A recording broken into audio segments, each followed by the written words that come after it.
সংগ্ৰামৰ মাজতে আহিল সফলতাৰ বতৰা। হাৰি হাৰি জিকিল বহু মেধাসম্পন্ন প্ৰতিভা। এটকাও নিদিয়াকৈ হৈ পৰিল চৰকাৰী চাকৰিয়াল। চাকৰিৰ খবৰে বহু পৰিয়াললৈ আনিছে আনন্দৰ বতৰা। ৰাজ্যৰ চৌদিশে এতিয়া আনন্দৰ জোৱাৰ। সদ্য ঘোষিত অসম চৰকাৰৰ বিভিন্ন বিভাগৰ চাকৰিৰ ফলাফলত বহু অঞ্চলত এতিয়া আনন্দমুখৰ পৰিৱেশ। ৰঙাপাৰাৰ মুকবধিৰ যুৱক দেবাংশুৱে পালে চাকৰি।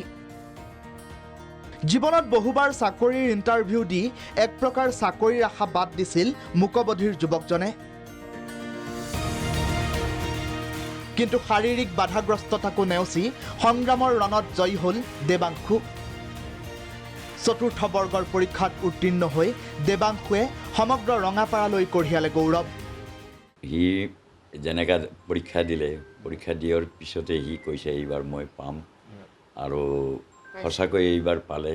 ইমান নিকা হৈছে, আৰু অসম চৰকাৰ হেমন্ত বিশ্ব শৰ্মা আৰু তেখেতৰ বিলাকৰ এক যথেষ্ট মানে সততাৰ ওপৰত যে এই পৰীক্ষা হৈছে, এইটো আমি নিবনুৱাবিলাকৰ যিমান ল'ৰা চবে আমি পাইছোঁ, আমি এইটোৱে চিন্তা কৰি আছোঁ।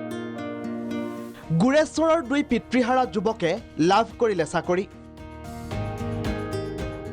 ঘৰে ঘৰে কাম কৰা মাতৃৰ মুখলৈ আহিল এধানমানি পোহৰ। তৃতীয় বৰ্গৰ নিযুক্তিৰ ফলাফলত আৰক্ষীৰ পোছাক পিন্ধিবলৈ সাজু হ'ল দুই ভাতৃ বিমল আৰু পুতুল। নং জলঢাংবাৰ সৰণীয়া চুবাৰ বাসিন্দা। তো যি আমাৰ আসাম পুলিচৰ এডভাৰটাইজমেণ্ট ওলাইছিলে, সেই এডভাৰটাইজমেণ্টত আমি এপ্লাই কৰি যি চাকৰি পাবলৈ সক্ষম হৈছোঁ। তো সেইকাৰণে আমি হেমন্ত বিশ্ব শৰ্মাৰ চৰকাৰক ধন্যবাদ জনাইছোঁ যে আমাক নিকা নিযুক্তি দিছে। ৰিজাল্টটো পাই বহুতে ভাল লাগিলে।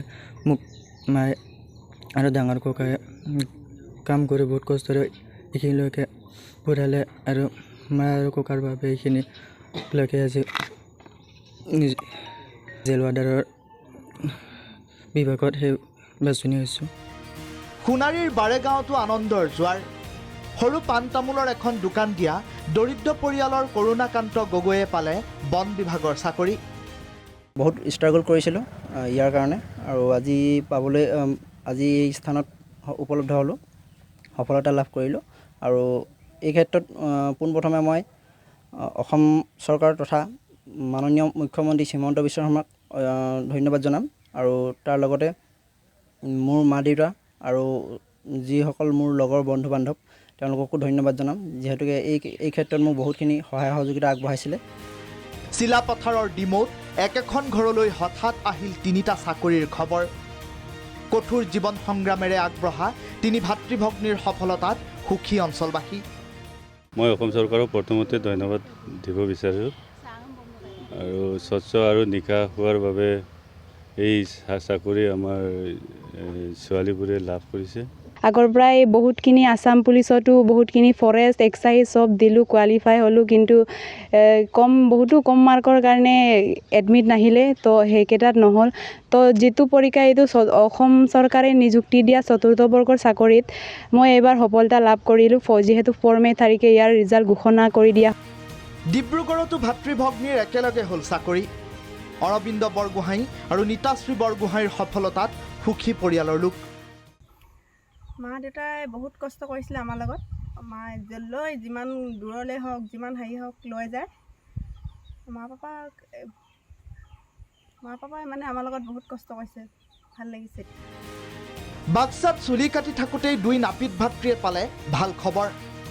চেলুনৰ কৰ্মস্থলীতে দুই ভাতৃ উদ্ধৱ আৰু বলেন দাস হৈ পৰিল চৰকাৰী চাকৰিয়াল। বৰ্তমান ব্ৰইলাৰ ফাৰ্মো কৰি আছিলোঁ, চেলুনো কৰি আছিলোঁ। চুলি কটা মোৰ মিনিমাম 3 বছৰমান হ'ল, 3 বছৰমান কামটো কৰি আছিলোঁ। ইতিমধ্যে কামাণ্ডো বেটেলিয়নতো মই মানে 12 এপ্লাই কৰা আছিল, আৰু লগতে দি আহিছিলোঁ। আৰু যোৱাকালি 12টামান বজাত ৰিজাল্টটো পাই মই নথি আনন্দিত হৈছোঁ। ঠিক একেদৰে বৰহামপুৰৰ এখন চেলুনত কাম কৰা চন্দন দাসেও পালে ভাল খবৰ।